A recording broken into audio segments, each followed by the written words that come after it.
तो साथियों, मैं हूं नरेंद्र सिंह और हमने अनुच्छेद संग्रह पर चर्चा कर रहे थे और उन अनुच्छेद संग्रहों पर चर्चा करते हुए हम आगे पहुंच चुके हैं 99वें अनुच्छेद पर।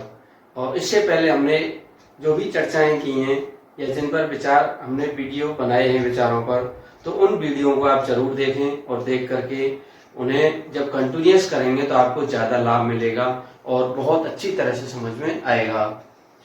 साथियों, ये बहुत ही महत्वपूर्ण क्वेश्चन बनते हैं इन पर, और आप अनुच्छेदों के साथ जोड़कर देखें तो और भी कुछ क्वेश्चन बन जाते हैं। मिलान के लिए क्वेश्चन आ जाते हैं कि ये कौन सी चीज कौन से अनुच्छेद में है, जैसे कि संसद कौन से अनुच्छेद में है। तो हमारा 79वां अनुच्छेद जो है वो संसद से संबंधित है, या ये कहें कि कार्यपालिका की शक्ति राष्ट्रपति में समाहित होती है, ये कहाँ पर इसका वर्णन किया गया है। तो ये 53वें अनुच्छेद में इस तरह से क्वेश्चन बन जाते हैं। तो हम इन्हीं को देख करके आगे बढ़ते हैं और आगे समझने की कोशिश करते हैं। 99वें अनुच्छेद से कार्य संचालन की व्याख्या की गई है यहाँ पर, और 99वां जो अनुच्छेद है जिसमें संसद सदस्यों द्वारा शपथ ग्रहण के बारे में बताया गया है कि संसद के जो सदस्य हैं वो शपथ ग्रहण किसमें करेंगे, किसके सामने करेंगे। तो ये राष्ट्रपति के समक्ष या राष्ट्रपति के द्वारा नियुक्त किसी व्यक्ति के सामने। तीसरी अनुसूची, हमारे संविधान में जो 12 अनुसूचियां हैं उनमें से तीसरी अनुसूची में जो एक प्रारूप है, उस प्रारूप में शपथ ग्रहण करेंगे राष्ट्रपति के सामने या राष्ट्रपति के द्वारा नियुक्त व्यक्ति के सामने। 100वें अनुच्छेद में सदनों में निर्णय बहुमत से होगा। 100वां अनुच्छेद बहुत ही महत्वपूर्ण है, इसमें कई चीजें हैं। दोनों सदनों में, संसद की जो लोकसभा राज्यसभाएं, दोनों में बहुमत से निर्णय होगा, ये बताया गया है। साथ में ये भी बताया गया है कि अध्यक्ष जो है मत नहीं देता।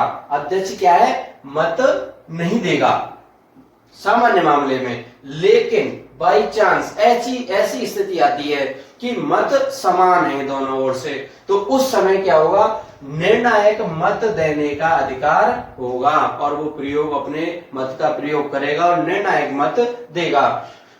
क्वेश्चन आता है निर्णायक मत कौन देता है, तो कौन देता है, अध्यक्ष, सभापति देता है। लोकसभा अध्यक्ष या राज्यसभा के सभापति को निर्णायक मत देने का अधिकार होता है। और इसमें साथ में यह भी बताया गया है कि एकाध यदि कोई रिक्ति है तो उसका फर्क या उसके कोई भी प्रक्रिया पर बाधा नहीं आएगी रिक्ति की वजह से। साथ में इसमें यह भी बताया गया कि गण पूर्ति के लिए कितने सदस्यों की आवश्यकता होगी, अर्थात संसद की कार्रवाई के लिए कितने निम्नतम सदस्यों चाहिए। तो ये 100वें अनुच्छेद में ही बताया गया है कि 1/10 सदन के सदस्यों की कुल संख्या का 1/10 सदस्यों की हमें आवश्यकता होगी। तो ये 100वें अनुच्छेद में है। जैसे कि मान लीजिए 543 हमारे सदस्य हैं लोकसभा में और 1/10 अर्थात 10वां भाग इनका क्या हो जाएगा, 54.3। तो इसका मतलब हुआ नेक्स्ट 55, अर्थात लोकसभा में 55 सदस्य निम्नतम हमें आवश्यक होंगे कोई भी कार्रवाई को वैध ठहराने के लिए। आगे चलते हैं। ये तो गणपूर्ति की बात हो गई। गणपूर्ति न होने पर क्या होगा, अध्यक्ष का ये कर्तव्य होगा कि सदन को स्थगित कर दे या निलंबित कर दे जब तक कि गणपूर्ति न हो। तो यहाँ पर ये 100वां अनुच्छेद में बहुत सारी चीजें हैं। निर्णय कैसे लेते हैं, गणपूर्ति कितने सदस्यों के द्वारा होती है और सदन को स्थगित कौन करता है। तो सदन को स्थगित करने का काम किसका होता है, अध्यक्ष का, सभापति का। 101वां अनुच्छेद स्थानों को रिक्त होना, अर्थात मान लीजिए हमारे कोई भी सदन में स्थान रिक्त है तो कोई सदस्य एक सदन का ही सदस्य हो सकता है। मतलब रिक्त कैसे होगा, तो रिक्त कैसे होगा? मान लीजिए वो लोकसभा का सदस्य और राज्यसभा के लिए चुन लिया गया है, तो उसे एक सदन का सदस्य ही रहेगा, उसे एक सदन से त्याग पत्र देना होगा। मान लीजिए कोई विधानसभा का सदस्य है और लोकसभा में खड़ा है, वो जीत गया है, और लोकसभा का सदस्य और विधानसभा में चुनाव लड़ा और जीत गया, तो उसे एक जगह से त्याग पत्र देना होगा, अर्थात वो एक ही सदन में रहेगा, दूसरे से त्याग पत्र देगा। इसके अलावा कैसे रिक्त होगा? दूसरा तरीका यह है कि त्याग पत्र सभापति को दे। अब त्याग पत्र तो वो दे सकता है, लेकिन त्याग पत्र को सभापति स्वीकारे, अध्यक्ष स्वीकारे, न स्वीकारे, ये उसके विवेक पर निर्भर करता है। तो और तीसरा रिक्त स्थान होने का तरीका है 60 दिवस, अर्थात 60 दिवस तक लोकसभा अध्यक्ष या सभापति जो भी है उसकी आज्ञा के बिना यदि कोई व्यक्ति अनुपस्थित रहता है तो उसको रिक्त मान लिया जाता है उस स्थान को। तो ये 101वां अनुच्छेद है हमारा, जिसमें कि रिक्त कैसे होगा कोई पद या सदस्य की रिक्ति। 102वां जो अनुच्छेद है वो निर्हरताओं के बारे में है कि संसद सदस्यों की निर्हरताएं क्या होंगी, अर्थात कैसे होंगे, अयोग्यताएं कैसे होंगी। सबसे पहले भारत का नागरिक नहीं होगी। मान लीजिए वो भारत का नागरिक ही नहीं है, लाभ का पद धारण करता हो, दूसरा लाभ का पद धारण करे कोई भी व्यक्ति जैसे किसी गवर्नमेंट जॉब में है या किसी कंपनी में है, बड़े पद पर है, तो इस तरह के लाभ के पद पर न हो। यहाँ पर यह भी क्लियर किया गया है 102 में अनुच्छेद में कि जो मंत्री पद है वो लाभ का पद नहीं माना जाता। विकृत चित्त हो, उसका चित्त शांत नहीं हो, दिवालिया हो, संसद विधि में 10वीं अनुसूची में किसी भी तरीके से उसे निर्योग्य घोषित किया गया हो या उसे अयोग्य घोषित कर दिया गया हो, तो इस तरह से 102 में अनुच्छेद के अनुसार अयोग्यताओं को बताया गया है हमारे संविधान में कि किस कौन कौन चीजों से अयोग्य होंगे। तो हमें याद भी रखना है कि निर्हरताएं कौन कौन सी हैं, अयोग्यताएं कौन कौन सी हैं। तो ये 5-6 तरीके से वो अयोग्य हो सकते हैं, संसद सदस्य वो नहीं बन सकते। 103वां अनुच्छेद संसद सदस्यों को अयोग्यताओं का विनिश्चय, अर्थात संसद सदस्य है, मान लीजिए कोई व्यक्ति चुन लिया गया, अब उसका अयोग्यता का अर्थात निश्चय कौन करेगा? वो करता है राष्ट्रपति। तो यहाँ पर हमें याद रखना है कि संसद सदस्यों की अयोग्यता का निश्चय राष्ट्रपति करता है, और राष्ट्रपति हमें पता है कि राष्ट्रपति कोई अपने आप काम नहीं करता, या उसे अपने मंत्रियों की या किसी की सलाह से काम करना होता है, या महान्यायवादी हो या सुप्रीम कोर्ट के चीफ जस्टिस हो। तो यहाँ पर संसद सदस्यों की अयोग्यता का विनिश्चय करने में वो निर्वाचन आयोग की राय से काम करता है। तो यहाँ पर हमने 2 चीजें जानी 103 में अनुच्छेद में, विनिश्चय अर्थात उसका निश्चय कौन करेगा, संसद का सदस्य है या नहीं, उसकी अयोग्यता राष्ट्रपति, लेकिन उसकी राय किसकी लेनी होगी? निर्वाचन आयोग। तो ये 103वां अनुच्छेद हमारा यहाँ पे हो जाता है। आगे चलते हैं 104वें अनुच्छेद पर। यदि कोई व्यक्ति अहरित न होते हुए भी संसद में बैठता है, मान लीजिए कोई व्यक्ति निर्हरता है, अर्थात वो अयोग्य घोषित कर दिया गया है और फिर भी वो संसद में बैठ गया है किसी भी तरीके से, तो उसके लिए प्रावधान ये है कि वो प्रति बैठक में जितने दिन बैठेगा उसे 5,000 रुपए दंड का भागी होगा। 105वें अनुच्छेद में संसद में योग्यता अर्थात उनकी जो संसद सदस्य हैं उनके विशेषाधिकारों के बारे में बताया गया है 105वें अनुच्छेद में कि संसद में कोई भी व्यक्ति अपनी बात रखने के लिए स्वतंत्र होगा और उस बात के लिए किसी भी न्यायालय में उस पर कार्रवाई नहीं की जाएगी। संसद में जो भी वो बात कहेगा या राय रखेगा उसे सदन में कही गई बात के लिए कार्रवाइयों से किसी भी न्यायालय से मुक्त रखा गया है। तो हमारे संसद सदस्यों के लिए या ये कहें विधायिका के सदस्यों के लिए स्वतंत्रता सुनिश्चित करने के लिए 105वां अनुच्छेद सुनिश्चित करता है। 106वां अनुच्छेद जो है सदस्यों के वेतन और भत्ते, सांसद जो होते हैं हमारे एमएलए मेंबर ऑफ पार्लियामेंट, उनके वेतन भत्ते 106वें अनुच्छेद में बताया गया है कि वेतन भत्ते संसद विधि द्वारा निर्धारित करेगी। ठीक है साहब। अब लेकिन इसमें साथ में ये भी बताया गया है कि मान लीजिए संसद ने विधि नहीं बनाई तो तब तक क्या होगा, तब तक जैसे भारत जो डोमिनियन था उस समय और संविधान सभा के जो सदस्यों को जो चीज मिल रही, जो वेतन भत्ते सुविधाएं मिल रही थी वही उन्हें मिलती रहेंगी जब तक कि संसद विधि नहीं बनाती। तो ये हमारे 106वें अनुच्छेद में सांसदों के वेतन भत्तों के बारे में बात करता है। 107वां अनुच्छेद, साधारण विधेयक को किसी भी सदन में पेश किया जा सकता है। ठीक है साहब। यहाँ पर आपको ये समझने की जरूरत है कि साधारण विधेयक को लोकसभा या राज्यसभा दोनों में रखा जा सकता है और वहां पर उसकी शुरुआत की जा सकती है। और पुरस्थापित ये सब हमारे संविधान की शब्दावली है तो इसलिए यहाँ पे मैंने लिख दिया है, अर्थात उसे आरंभ किया जा सकता है, ये हम ध्यान रखें। पुरस्थापित का मतलब है आरंभ किया जा सकेगा। और 17 से संसद में लंबित विधेयक व्यापक नहीं होगा। मान लीजिए एक सदन में पारित हो गया और सत्र का अवसान हो गया, राष्ट्रपति ने सत्र को समाप्त कर दिया, तो एक सदन में चल रहा है, विचार चल रहा है, तो वो व्यापक नहीं होगा।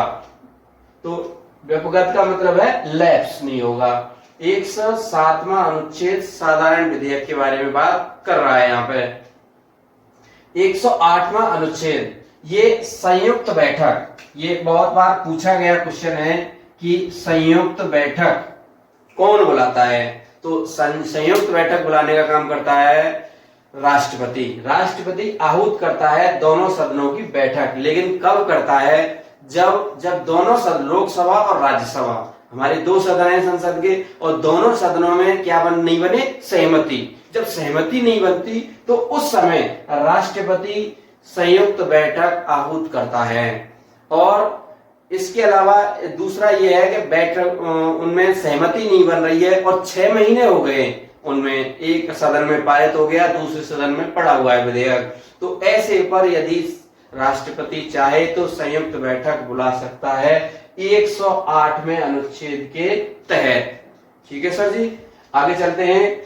धन विधेयक पर यह लागू नहीं होता। 108वां जो अनुच्छेद है धन विधेयक पर लागू नहीं होता। ये विशेष प्रावधान किए गए हैं धन विधेयक के मामले में लोकसभा को ज्यादा शक्ति दी गई है, तो हम उसके बारे में अगले अनुच्छेदों में जानेंगे कि धन विधेयक पर यह लागू नहीं होगा। आगे चलते हैं। अनुच्छेद 109 धन विधेयक राज्यसभा में प्रारंभ नहीं होगा। सबसे पहले शुरुआत यहीं से की गई है। धन विधेयक की चर्चा 109 में की गई और कह दिया गया कि राज्यसभा में उसे पेश नहीं किया जाएगा या पुरस्थापित नहीं किया जाएगा। क्यों नहीं किया जाएगा? क्योंकि जो हमारे भारत की संसदात्मक जो प्रणाली है उस प्रणाली में लोकसभा को सीधा जनता का प्रतिनिधि माना गया है और सीधे जनता के चुने हुए लोग कहां बैठते हैं? लोकसभा में। तो धन पर नियंत्रण लोकसभा का ज्यादा रखा गया है। लोकसभा में पारित धन विधेयक को लोकसभा में यदि पारित हो जाता है तो राज्यसभा द्वारा 14 दिन में सिफारिश सहित लौटाना होगा। देखिए यहाँ पर बिल्कुल बाउंड कर दिया गया राज्यसभा को कि 14 दिन में उसे लौटाना होगा बाकायदा अपनी सिफारिशों के साथ। अब इसके साथ ये भी तय कर दिया गया कि यदि सिफारिशें लोकसभा चाहे तो स्वीकारे और ना चाहे तो न स्वीकारे। तो इस तरह से यहाँ पर 109वें अनुच्छेद में धन विधेयक के बारे में बहुत ज्यादा शक्ति दी गई है, अर्थात इसीलिए धन विधेयक पर संयुक्त बैठक नहीं बुलाई जाती, क्योंकि लोकसभा ने जो पारित किया है उसी को मान्यता प्रदान की जाती है। 110वां अनुच्छेद धन विधेयक की परिभाषा, अर्थात यहाँ पर 110वें अनुच्छेद में बताया गया है कि कौन सा विधेयक धन विधेयक होगा, कौन सा धन विधेयक नहीं होगा। क्योंकि धन विधेयक के विशेष प्रावधान है, तो अब ये कैसे पता चलेगा कौन सा विधेयक धन विधेयक है? तो उसमें क्या है कि किसी कर का अधिरोपण, उत्साधन, परिहार, परिवर्तन, विनिमय, विनियमन, तो ये 3-4 चीजें यदि होती हैं और इसके अलावा वो संचित निधि, आकस्मिक निधि से धन निकालने की बात होती है उस विधेयक में। तो ये सारी चीजें यदि हो रही हैं तो वो धन विधेयक हो सकता है। और इसके लिए बाकायदा यदि धन विधेयक को लोकसभा अध्यक्ष को प्रमाणित करना होता है। इन सब में भी क्या साथ में होगा, लोकसभा जो अध्यक्ष है उस विधेयक को प्रमाणित करेगा कि ये धन विधेयक है। तो इस तरह से धन विधेयक होता है। और धन विधेयक के संबंध में 110, 109 और 108 में भी क्लियर कर दिया गया है कि लोकसभा के पास इसके संबंध में ज्यादा शक्तियां होंगी। तो यहाँ पर हमने बहुत ही दोस्तों महत्वपूर्ण चीजों के बारे में जाना है और उनको एक बार फिर देख लेते हैं कौन सी चीजें हैं और जिन पे हमें ज्यादा फोकस करना है। हालांकि सारी चीजें महत्वपूर्ण होती हैं लेकिन फिर भी देखते हैं, जैसे कि संसद के सदस्य किसके समक्ष शपथ लेते हैं, राष्ट्रपति या राष्ट्रपति के द्वारा नियुक्त कोई भी व्यक्ति उसके सामने।